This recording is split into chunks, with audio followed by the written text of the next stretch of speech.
The world's happiest people live in Finland, according to many surveys.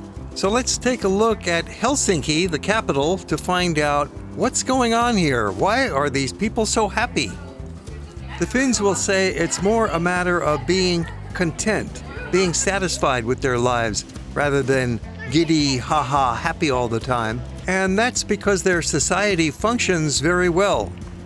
The economy is strong, the educational levels are very high, there's a decent level of economic equality, and the society provides services such as health and medical and retirement, and cleaning up the cities and maintaining the infrastructure that makes everything work beautifully together. So the residents are very happy about all of that.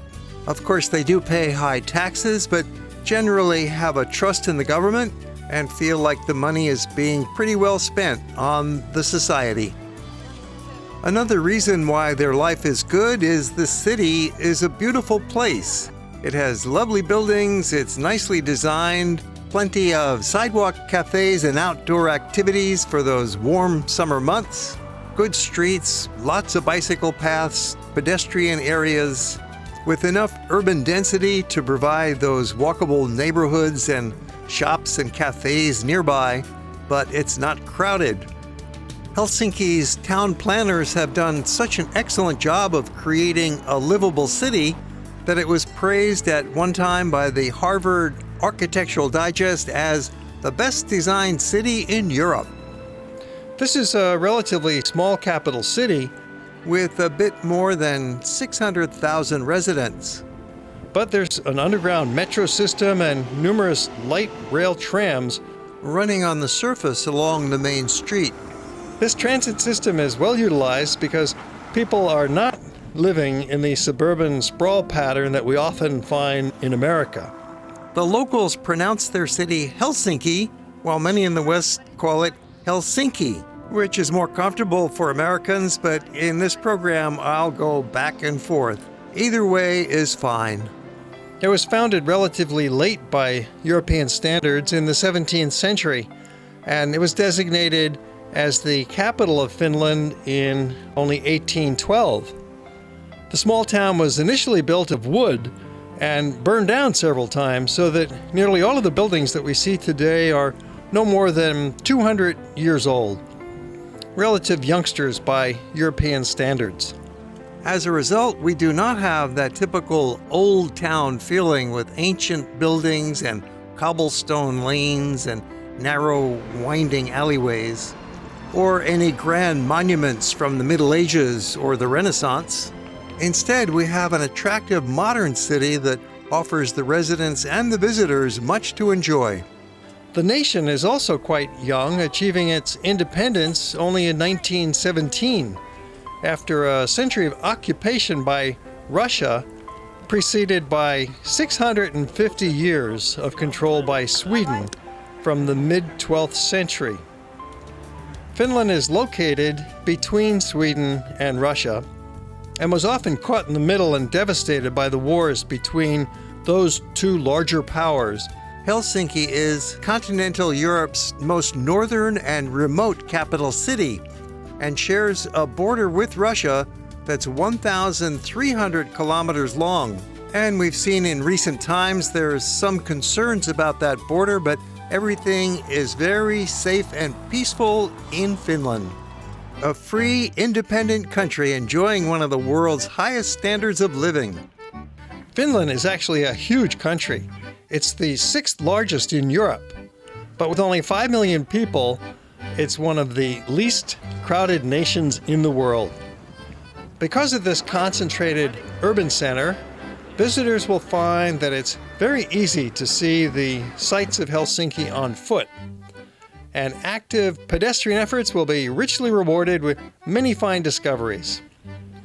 As usual, it's always best to see a European city by walking. You can discover a lot here in a couple of days. July is an excellent time to visit because the weather is at its best, the city is not crowded, and hotel rates tend to drop. That's because July is the peak month for locals to take their vacations. either at their summer cottages in the Finnish countryside or elsewhere in Europe, especially on the sunny beaches of the Mediterranean Sea. Business travel also grinds to a halt in July, leaving hotels looking for customers and lowering their rates to attract the few remaining travelers. All of the scenes in this video were photographed during the month of July, which is when I always bring my groups to visit there. While I tell you a bit more about Helsinki and Finland, I'll continue showing some scenes of the city, focusing for now on Esplanade Park, that most popular green space in the heart of town. During July, temperatures are quite mild, usually in the 70s, so it does not get hot. Because Helsinki is so far north, it's nearly as high as Anchorage, Alaska. At the peak of summer, you get 20 hours of sunshine.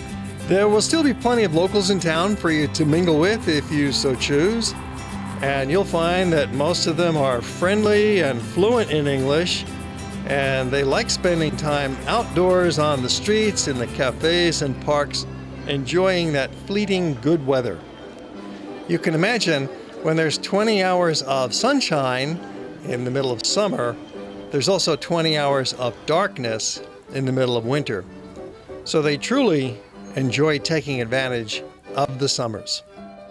Although Helsinki is in a relatively remote position in Northern Europe, it's easy to get here by flying, or many people come by ship, perhaps on a cruise of Scandinavia, or you can come here on a 2-hour ferry ride from Tallinn, Estonia, just across the Gulf of Finland, which is a branch of the Baltic Sea. And from St. Petersburg, Russia, you can take a train, which we have done many times in our trips.